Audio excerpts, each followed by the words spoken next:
Hai, welcome back to my channel. Aku si Penadian, aku adalah seorang apoteker. Hari ini kembali rekaman. Jadi kalian bisa lihat settingnya sudah agak familiar kan? Jadi ya aku sudah pulang ke Surabaya dari Melbourne untuk liburan semester.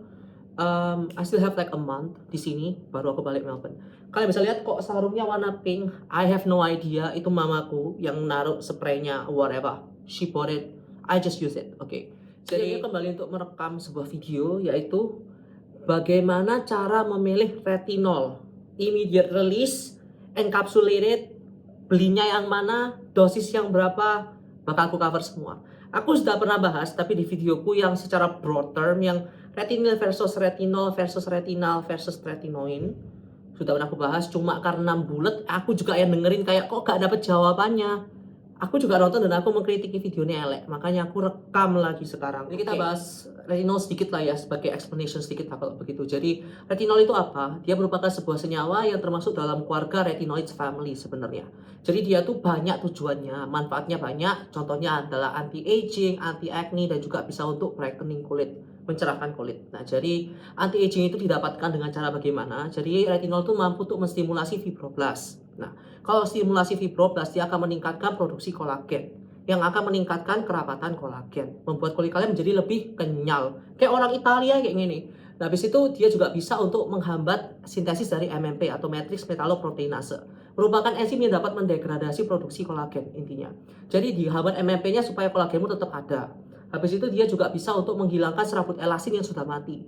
Jadi sama dia dihapuskan, jadi sel elastin yang baru akan terbentuk, meningkatkan elastisitas kulit.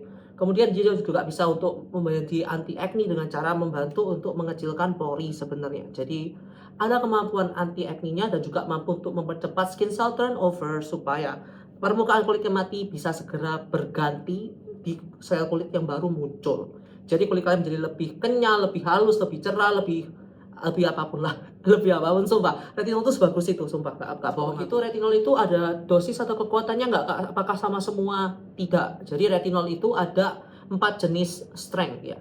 Yang pertama adalah microdose, ada lower strength, medium strength, dan juga high strength.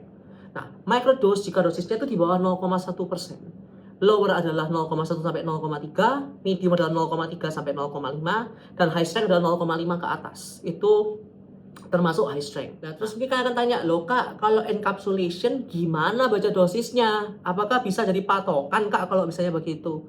Nah, ini yang susah gitu loh. Jadi, retinol itu ada yang retinol pure form. Aku ngomong tadi 4 jenis dos ada dalam bentuk pure form, ada yang dalam bentuk encapsulation. Jadi encapsulation kalau kalian tahu itu merupakan bentuk enkapsulasinya. Jadi biasanya itu misalnya 1% encapsulation adalah berat 1% dari sistem enkapsulasi beserta retinol di dalamnya gitu loh. Jadi memang itu harus kalian tahu sendiri. Kalian harus mencari tahu kira-kira dalam persentase encapsulationnya itu ada berapa persen retinol sih sebenarnya yang terjadi gitu loh. Jadi contohnya adalah something level 1 encapsulation retinol 1%. Dia mengandung 0,1% pure retinol di dalam. Terus ada foreskin sake itu 2,5% mengandung 0,15% pure retinol. Kemudian ada apalagi aku lupa ya, kalian cari sendiri. Itu jadi intinya adalah encapsulation itu berat enkapsulasi bertambah sama dosisnya. Kalau kalian mau tahu yang kira-kira diterima oleh kulit kalian harus masuk kemana, harus kalian lihat dari pure retinol concentration-nya, bukan bentuk enkapsulasinya gitu. Karena kita tidak menghitung komponen minyak sebagai retinol kan. Jadi retinol harus tertera berapa. Jadi kalian harus tahu berapa persen. Karena memang tidak diwajibkan bagi para perusahaan untuk menyantumkan berapa persentase retinol mereka. Terutama dalam bentuk encapsulation. Jadi itu transparansi dari perusahaannya sendiri. Jadi ya kalian harus tahu lah. Contoh kalau misalnya yang pure retinol itu dosisnya, konsentrasinya bagaimana Kak kalau begitu. Contohnya ini. Paula's Choice, aku punya ini sudah. Ini sudah aku pakai selama 2 tahun, 3 tahun, 2 tahun, sorry.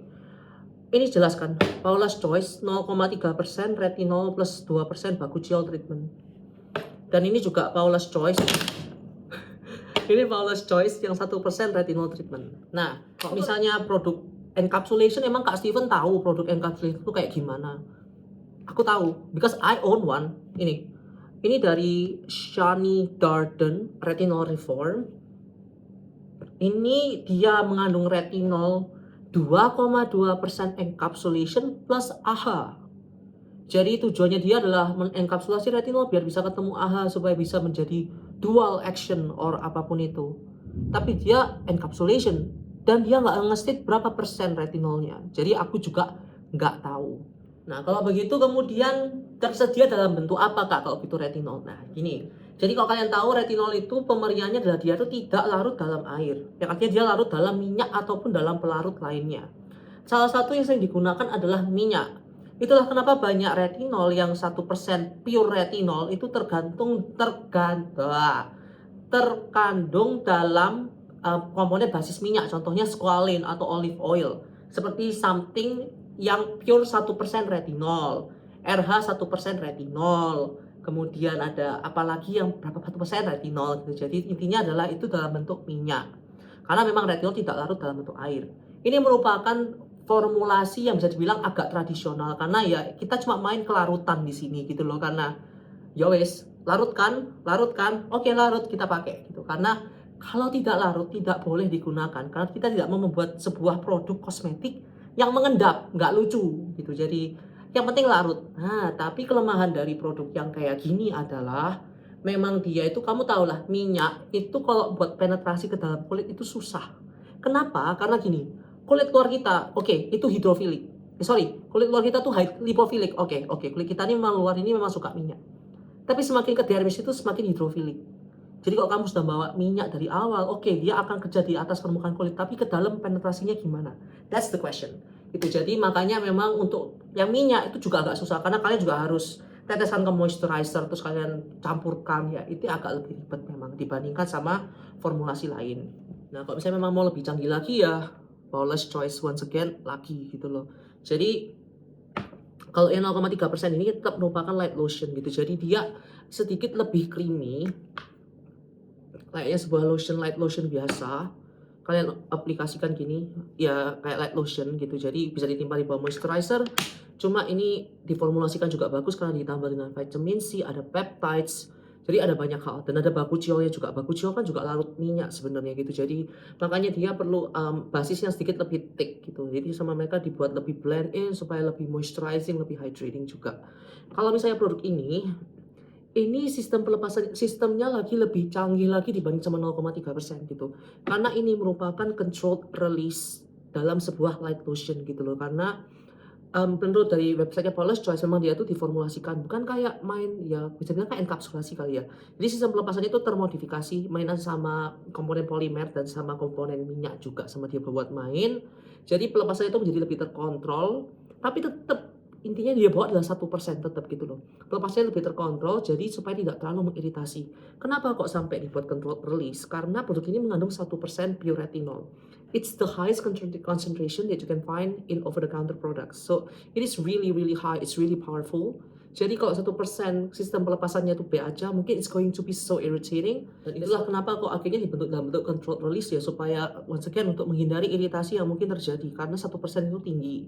Nah, kalau misalnya kalian lihat produk-produk yang 1% yang lain, kalau kalian reviewnya itu juga banyak yang ngomong kalau misalnya produknya itu sangat mengiritasi. Tapi sebenarnya meskipun ini control release pun, tapi karena 1% once again it is really irritating to the skin. So it's still the same once again. But this one is better I guess.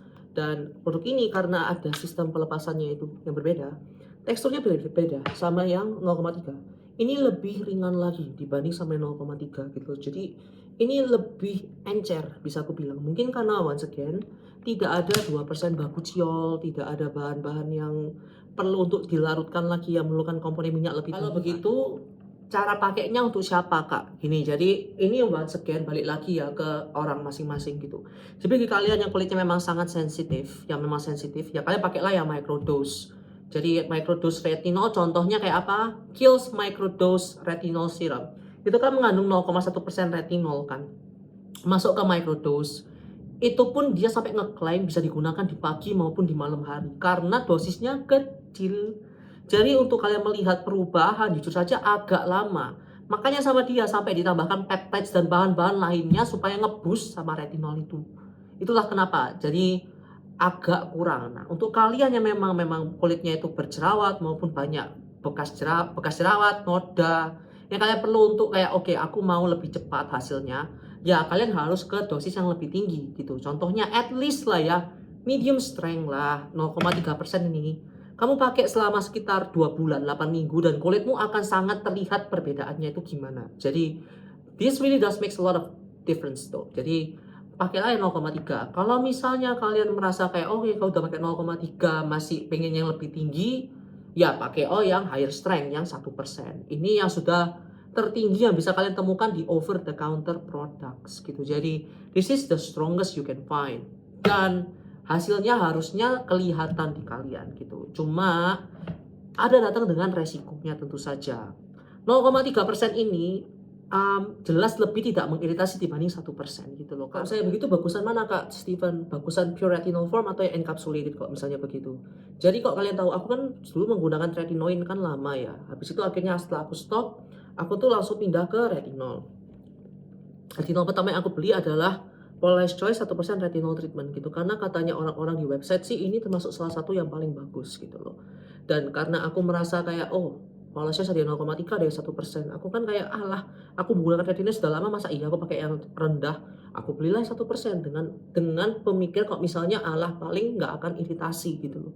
Ternyata aku salah besar. Jangan main-main sama retinol 1% karena ini kenceng. Aku kan pakai setiap malam aku pakai ya. Dan justru saja kulitku tuh merah, panas gitu loh, kayak burning kayak digaplok gitu ya. Mirip-mirip kayak retinoin ya. Aku mikir kayak, loh alah kenapa kok bisa iritasi banget gitu loh. Akhirnya aku lihat-lihat lagi katanya ada a gentle retinol ya. Aku pikir kayak oke lah. Aku punya yang kenceng, mari kita pakai yang nggak terlalu kenceng.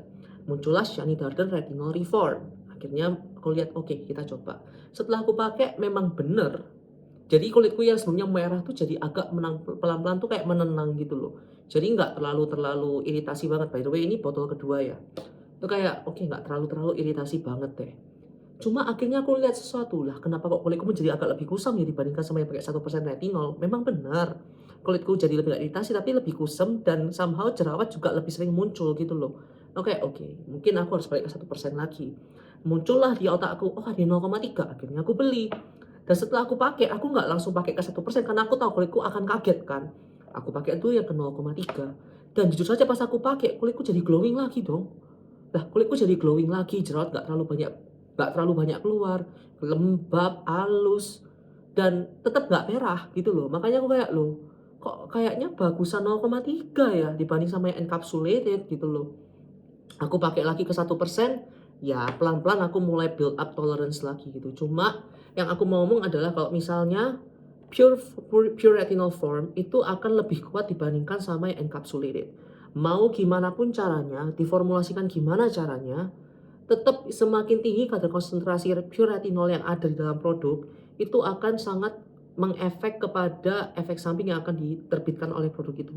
Jadi meskipun ini 2,2% encapsulation, aku nggak tahu isinya berapa ya. Mungkin 0,15, 0,2, I have no idea. Tapi ini kan lebih kenceng, 0,3, apalagi 1% gitu loh. Jadi itulah kenapa kok pure retinol form itu digunakan jika orang itu memang memiliki masa kulit yang berat, nggak terlalu sensitif, dan juga kalian mentargetkan suatu masalah gitu, jerawat, dark spot, mau fine lines wrinkles, itu mungkin kalian pakai retinol yang pure form. Tapi kalau kulit kalian memang sensitif, terus kalian merasa kayak aku nggak mau iritasi kak, I'm still too young for like a pure form retinol, ya nggak masalah pakai yang encapsulated kok misalnya kayak gitu. So sekian dari aku, thank you so much for watching, see you next time, bye.